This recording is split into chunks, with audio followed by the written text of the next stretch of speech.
आऊज़ुबिल्लाहि मिनश्शैतानिर्रजीम बिस्मिल्लाहिर्रहमानिर्रहीम। Dear students, अस्सलामु अलैकुम। आज का हमारा टॉपिक है मोमेंट ऑफ इनर्शिया। ये सर्कुलर मोशन चैप्टर नंबर 5 का 5वां लेक्चर होगा इंशाअल्लाह। सबसे पहले हम moment of inertia single particle के लिए डिफ़ाइन करते हैं, फिर उसके बाद जो है वो नेक्स्ट हमारा एक्सप्लेनेशन की तरफ होगा काम। The moment of inertia of a particle of mass m about a point is defined as। जब भी कभी मोमेंट ऑफ इनर्शिया की बात करनी है तो वो किसी पॉइंट के अबाउट होगा। फ़र्ज़ किया ये पार्टिकल है जिसका mass m है और ये जो पॉइंट ओ मैं इसका नाम ले लेता हूँ, इसके अबाउट हमने मोमेंट ऑफ इनर्शिया मालूम करना है। तो मोमेंट ऑफ इनर्शिया इस पॉइंट के अबाउट उस बॉडी का जो होगा वो उस मैस यानी पार्टिकल का जो डिस्टेंस है उसका स्क्वायर मल्टीप्लाइड बाई जो मैस है पार्टिकल का, वो इसका मोमेंट ऑफ इनर्शिया इस पार्टिकल का होगा अबाउट दिस पॉइंट। यहाँ से एक बड़ी इंपॉर्टेंट इन्फॉर्मेशन मिल रही है कि अगर ये पार्टिकल दूर होगा तो मोमेंट ऑफ इनर्शिया ज़्यादा हो जाएगा, अगर ये पार्टिकल करीब होगा तो मोमेंट ऑफ इनर्शिया कम हो जाएगा। तो यहाँ से हमें पता चला कि जिस पॉइंट के अबाउट मोमेंट ऑफ इनर्शिया मालूम करना होता है उस पॉइंट से जो डिस्टेंस है पार्टिकल का उसके स्क्वायर के ऊपर ये डिपेंड करता है। और इस बात को आपने हमेशा याद रखना है, एमसीक्यू वगैरह में इस फार्मूला के करस्पॉन्डिंग पूछा जा सकता है। तो ये हो गई definition. Here are is the distance of the particle from the point about which the moment of inertia is determined and M is the mass of the particle. Explanation। इसको एक्सप्लेन करने के लिए हम कंसिडर करते हैं कि हमारे पास एक बॉडी या पार्टिकल है, पार्टिकल भी इसकी जगह यूज़ कर सकते हैं, जिसका मैस m है और वो अटैच किया हुआ है हमने एक एंड से मैसलेस सिलेंडर के, and other end of the rod is fixed at point O by a frictionless bearing। ये सिचुएशन आपके सामने है, ये वो पॉइंट है जहाँ पे वो रॉड फिक्स है, ये वो रॉड है जो मैसलेस रॉड है, यहाँ पर बेरिंग है और ये जो है ये वो ऑब्जेक्ट है जिसका मैस हमने m कहा है। ठीक है जी। सपोज कर लेते हैं कि इसके ऊपर एक फोर्स एक्ट करती है F, रॉड के बॉडी के ऊपर फोर्स F एक्ट करती है परपेंडिकुलर टू द रॉड। ये नज़र आ रहा है आपको, यहाँ से मैं अरेज करके दोबारा से लगाता हूँ सारे। ये देखें, ये रॉड है ये, और ये फोर्स है इसके परपेंडिकुलर जो यहाँ पे एक्ट कर रही है। ठीक हो गया जी।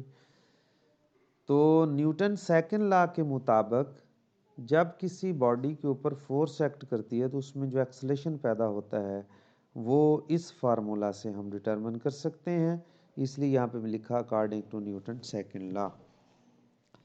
Due to action of the force body rotates about O. अब चूंकि हमने इस बॉडी को रॉड के ज़रिए एक पिवट पॉइंट से फिक्स किया हुआ है, तो जब हम ये फोर्स इसके ऊपर अप्लाई करेंगे तो वो बॉडी एक सर्कुलर पाथ में मूव करना शुरू कर देगी। ये हमने वो बात लिखी है, due to action of the force body rotates about A, the tangential acceleration of the body is related to its angular acceleration by.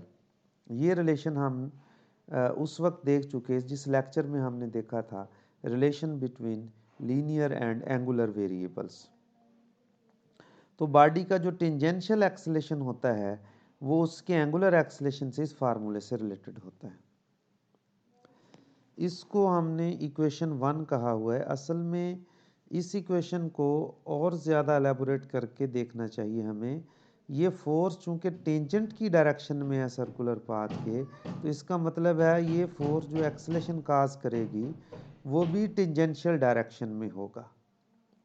ठीक है, तो इस सूरत में फिर यहाँ पर जो एक्सेलरेशन है ये टेंजेंशियल एक्सेलरेशन है असल में, तो इसलिए इसको इक्वेशन नंबर 1 कहा और उसमें ये वैल्यू पुट की, तो उससे हमारे पास इक्वेशन नंबर 2 आ गई।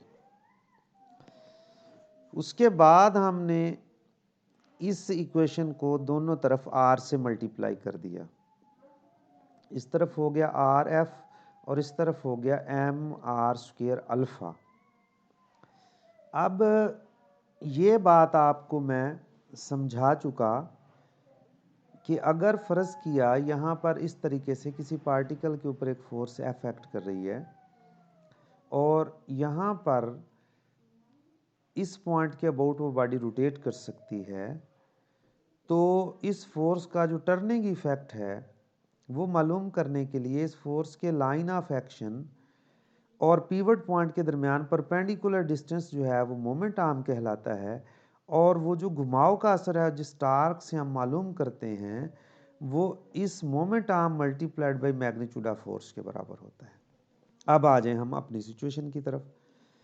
हमारे यहाँ पे सिचुएशन ये है कि पार्टिकल यहाँ पर है और इसके ऊपर एक फोर्स एक्ट कर रही है, ठीक है, और ये मासलेस राड से इस पॉइंट ओ के साथ फिक्स है, तो राड फोर्स जो है वो राड के परपेंडिकुलर है। इसका मतलब ये हुआ कि ये जो राड की लेंथ है ये असल में मोमेंट आर्म के तौर पे एक्ट करेगी, और ये जो फोर्स अफेक्ट कर रही है परपेंडिकुलर टू द राड, ये मैग्नीट्यूड इसकी इस फोर्स का मैग्नीट्यूड जो ये यूज़ करेंगे, तो आर ओ को एफ से मल्टीप्लाई करेंगे तो इस फोर्स का टार्क इस पार्टिकल के ऊपर हमें मिल जाएगा।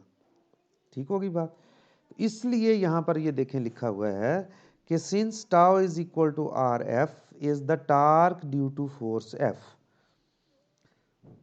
लिहाजा इक्वेशन 3 जो है it takes the form tau is equal to M R square alpha. ठीक है, इसको इक्वेशन नंबर 4 हम कह सकते हैं। अब ये जो इक्वेशन हमारे पास आई है tau is equal to M R square alpha, इसके ऊपर ज़रा गौर करनी है हमने। इस इक्वेशन को कहते हैं rotational analog of Newton second law. इसका मतलब ये है कि लीनियर मोशन में न्यूटन सेकंड लॉ है F is equal to M A, जबकि रोटेशनल मोशन में न्यूटन सेकंड लॉ है tau is equal to M R square alpha. अब जब हम इसको रोटेशनल एनालॉग को न्यूटन सेकंड लॉ से कंपेयर करते हैं तो आप गौर करें कि फोर्स की जगह के ऊपर टार्क आ गया है, मैस की जगह के ऊपर एक क्वांटिटी आई है जो कि प्रोडक्ट है मैस और आर स्क्वायर का, और एक्सेलरेशन की जगह एंगुलर एक्सेलरेशन आ गया है। इस हवाला से हमने इसको कहा था कि ये रोटेशनल एनालॉग है। Linear acceleration is replaced by angular acceleration, ये आपको समझाई बात अभी। The mass m of the body is replaced by the quantity mr square and this quantity is called moment of inertia। तो यहां से हमने मोमेंट ऑफ इनर्शिया जो है उसको डिफाइन किया है। तो ये याद रखिएगा, सिंगल पार्टिकल का मोमेंट ऑफ इनर्शिया हमने यहां से इस तरीके से डिफाइन किया है। इस सारी डेफिनेशन के बाद, इसकी एक्सप्लेनेशन के बाद, अब हम जो है वो moment of inertia of the rigid body calculate करने वाले हैं। ये हमारा लॉन्ग क्वेश्चन के तौर पे जो है वो पूछा जाने वाला जो एक्सटेंसिव आर्टिकल है वो हो सकता है। ठीक है जी। अब moment of inertia of the rigid body, पहले हमने मोमेंट ऑफ इनर्शिया कैलकुलेट किया, मोमेंट ऑफ इनर्शिया देखा था सिंगल पार्टिकल का। अब हम मोमेंट ऑफ इनर्शिया देखेंगे रिजिड बॉडी का। डेफिनेशन सबसे पहले करते हैं। The moment of inertia of rigid body about a point is defined as the product of mass of the particle and its distance from the pivot point summed over all particles of the body। ये यहाँ पर जो next बात है, पहले हमने क्या किया था, पहले हमने ये सिंगल पार्टिकल का मोमेंट ऑफ इनर्शिया, अब अगर हमारे पास इस तरह एक्सटेंडेड बॉडी, उसका मोमेंट ऑफ इनर्शिया किसी पॉइंट के अबाउट हमने मालूम करना है, तो हम इस पार्टिकल के छोटे छोटे टुकड़े करेंगे और फिर हर टुकड़े का मोमेंट ऑफ इनर्शिया इसके अबाउट जो है, इस पॉइंट के अबाउट मालूम करेंगे, और तमाम पार्टिकल का जो मोमेंट ऑफ इनर्शिया जब उसको सम अप करेंगे तो उस वक्त हमारे पास इस बॉडी का मोमेंट ऑफ इनर्शिया आ जाएगा। तो इसलिए गौर करें जरा, I is equal to sum over I is equal to 1 to n m I r I square mathematically. अब हम इसको moment of inertia of rigid body जो है उसको इस तरह भी डिफाइन कर सकते हैं, the moment of inertia of the rigid body is the sum of moment of inertia of all the particles of the body. आप ये थोड़ी आसान डेफिनेशन याद कर लें, the moment of inertia, the moment of inertia of a rigid body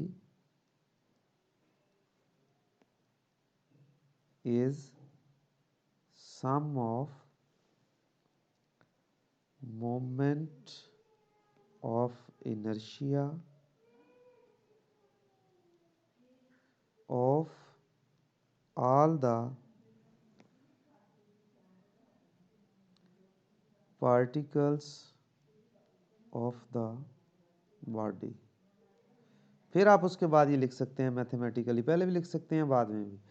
तो ये आप गौर करें ज़रा, यहाँ पर ये ith पार्टिकल का मैस है और ith पार्टिकल का डिस्टेंस फ्रॉम पिवट पॉइंट है, यानी जिस पॉइंट के अबाउट मोमेंट ऑफ इनर्शिया मालूम करना है, और उसका स्क्वायर है, और फिर हम जितने भी पार्टिकल उसके किए हैं उनके ऊपर सम कर दिया, तो इसलिए moment of inertia of the rigid body बन गया। अब एक्सप्लेनेशन करने के लिए, यानी ये फार्मूला डेवलप करने के लिए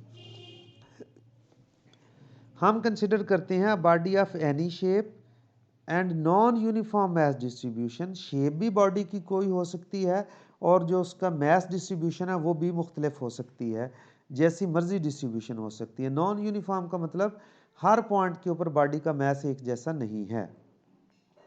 late the body is pivoted at point O as shown in figure. ये फिगर सादा सी आप बना देंगे वहाँ पे, और ये हमने अस्यूम कर लिया कि बॉडी जो है वो पाइवोटेड है पॉइंट ओ के ऊपर।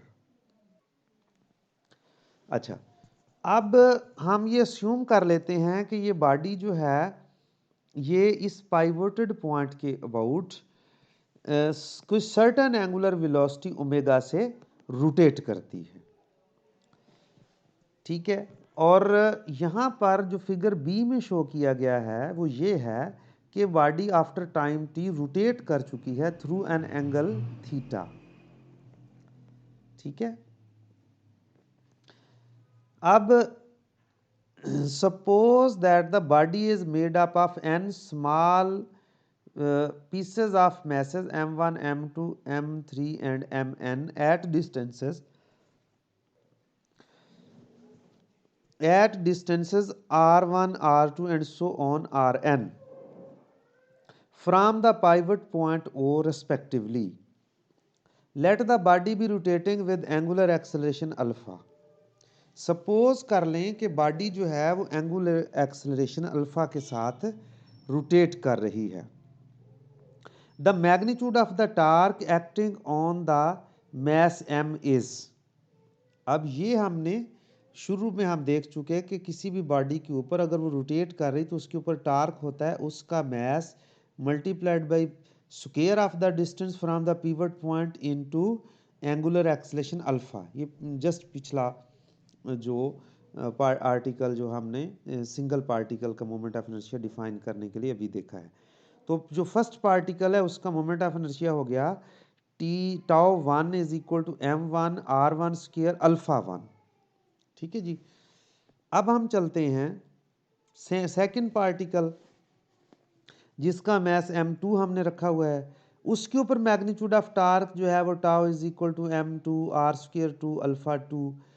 फिर इसी तरीके से अगर हम चलते जाएं और nth पार्टिकल जो है या nth मास जो है उसके ऊपर जो मोमेंट ऑफ इनर्शिया एक्ट कर रहा है, सॉरी जो टार्क एक्ट कर रहा है, उसको हम tau n M N R N square alpha N से डिनोट करते हैं।